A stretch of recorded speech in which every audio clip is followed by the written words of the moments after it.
Okay, so before I start this video, I'm aware that I have massively missed the bandwagon on this topic, but I still wanted to talk about BF5 Beta, because I love BF5, and I just want to air my thoughts and feelings about the beta, and what I think the actual game on launch will be like, but I am also aware that there's literally nothing I can say that Jack Frags hasn't already mentioned, so, thanks mate, cheers, cheers for leaving me with some content. But anyway, I'll give him a pass. I'll forgive him because he's an alright YouTuber. You know, he's not quite as decent as my dying channel, but he's got his own thing going.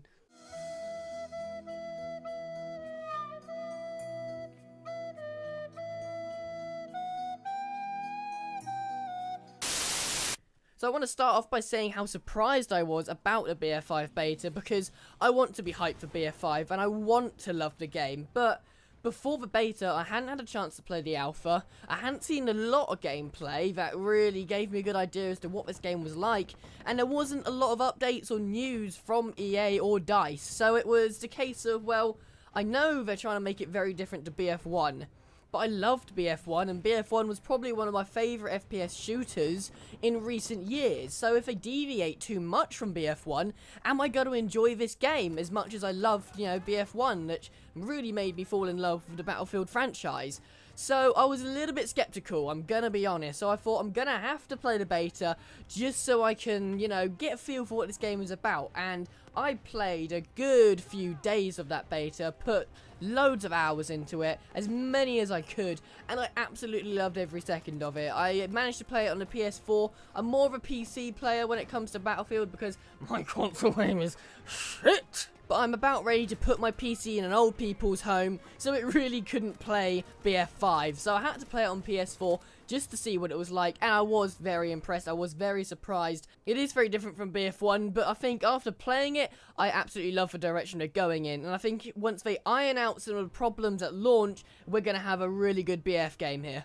So there's one big change that they're making to BF5, and that's the reducing massively the amount of grenade spam, which a lot of people, and I think the vast majority of people, like. But I'm going to just throw out there a very opposing opinion, because I didn't actually find the grenade spam in BF1 to be an annoyance, okay? Personally, I thought the chaotic nature of all the explosions and then feeling that, yeah, a grenade could come out of nowhere and just blow you up at any time was quite entertaining.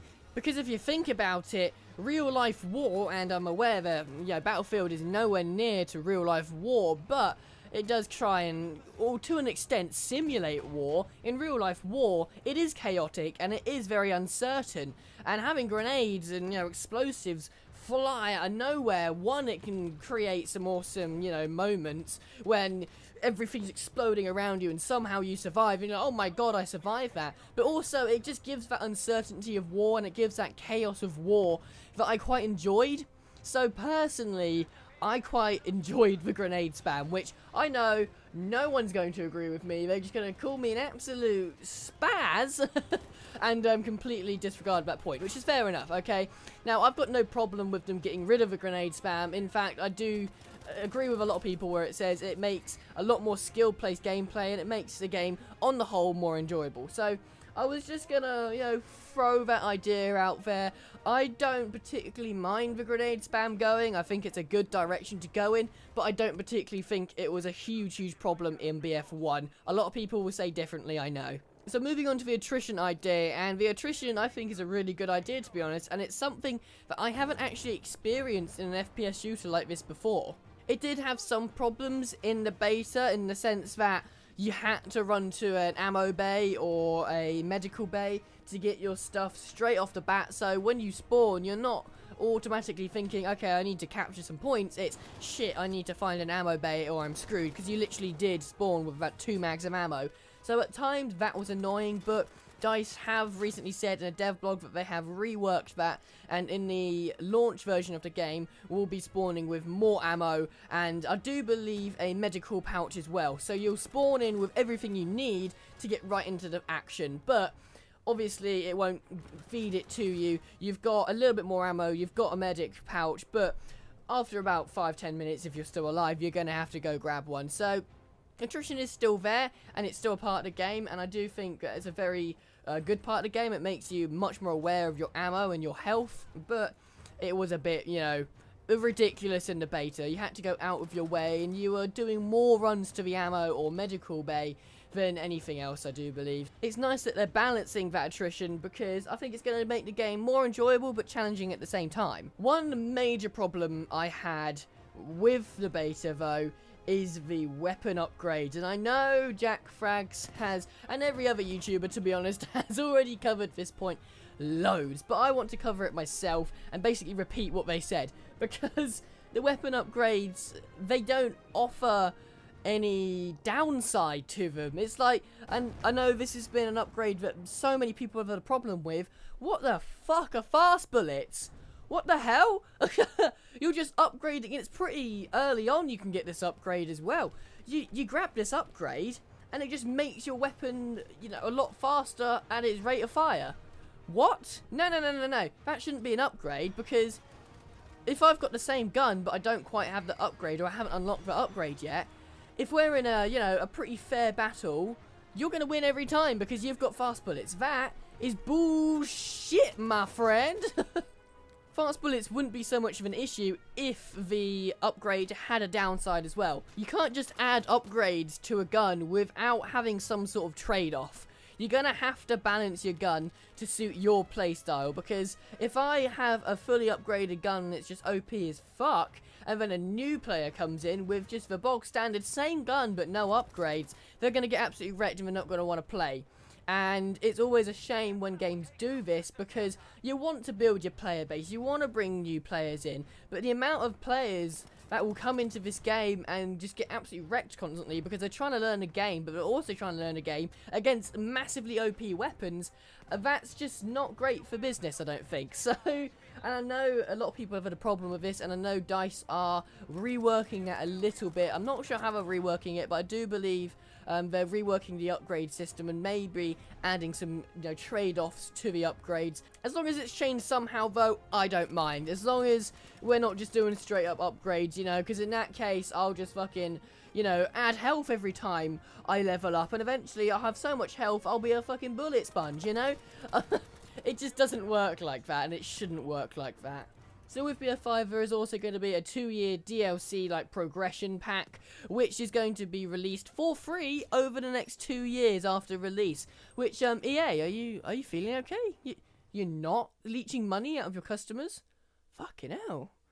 So we have no news what DLC will reach us first, but we do know that the DLC will be coming out in chronological order of the war. So on release, that's going to be the start of the World War II, and then as the DLCs progress, we will go through the war. So we will eventually see the iconic battles like, you know, D-Day, maybe the Battle of Britain. That would be quite interesting to see. There are obviously vehicles in the game, there are planes in the game, so maybe that would be interesting to see a variation of Battle of Britain. It was a very significant battle in the war. Dunkirk, stuff like that. So we will be seeing, you know, very iconic levels. We will be seeing very iconic weapons and battles as the DLCs come out progressively over the next 2 years. That's an interesting way of doing it, and I do quite like that, to be honest. It gives the whole lore of this game a lot more meaning. It actually feels like we're living through the war almost through the game. It's good to see the devs releasing their content for free for everyone to play, because you never want players left in the dark because they can't afford that. And I think with a lot of games at the moment that are free to play and doing very well for themselves, for Fortnite! A lot of games are going to start moving away from the whole season pass and paying for the DLC, because why the hell would you pay 50 quid for a season pass when you can go play other games and you're going to get all the content for free? So I think the era of season passes have died off now, and it's going to be, hey, you can get all the content for free, but you can also buy loot crates, the demon word, and buy all these, you know, crazy cosmetics and shit. Although if BF5 add fucking pets into their game, I'm going to uninstall and sue DICE for making shit games. So just a couple more things before I wrap up the video here, because most of the stuff, as I said, has already been discussed, so I don't really want to waffle on about stuff that you guys have already heard.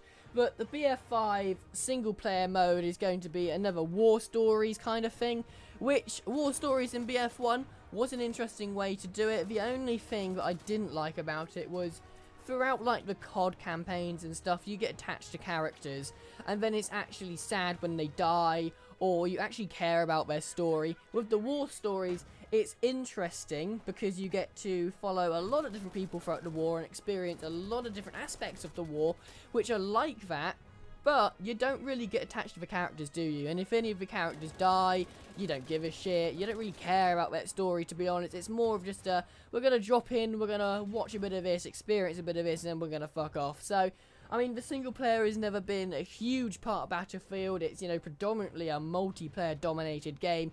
So the War Stories will be a cool touch, and I think a World War II War Stories after the World War I War Stories will be, you know, fun to play, but I don't think it's really what anyone's worried about, let's face it.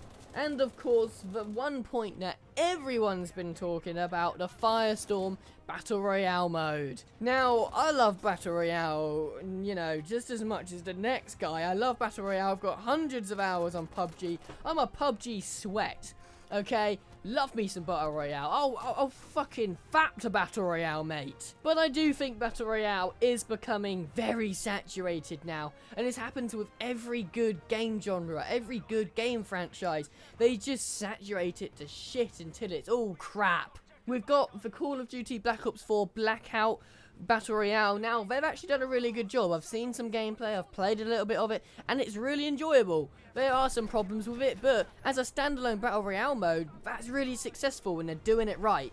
Will Battlefield do the same and make it really successful? Will they do Battle Royale right? That's yet to be seen. It looks like they're doing some interesting things with it, hence the name Firestorm. But is this really what we need? We've got so many Battle Royale games on the market now, and of course DICE are gonna jump on the bandwagon because Battle Royale is hip at the moment. It's still in, and everyone wants to play it. So of course it's gonna be successful, but I'm not sure I want to see a Battle Royale game in every single game I download now, you know? It's going to get very boring very quickly, and I don't think the Battle Royale modes in both COD and Battlefield this year are going to be remembered for a long time. As soon as Battle Royale dies off, it's going to be like, oh yeah, that COD and Battlefield game that came out with a Battle Royale mode, well that was short-lived, wasn't it? So I do think that DICE are going to create a good Battle Royale mode here because they've got a lot of competition, especially with COD coming out a month before with their Battle Royale mode. They've got to make this good to steal the audience away from COD, you know?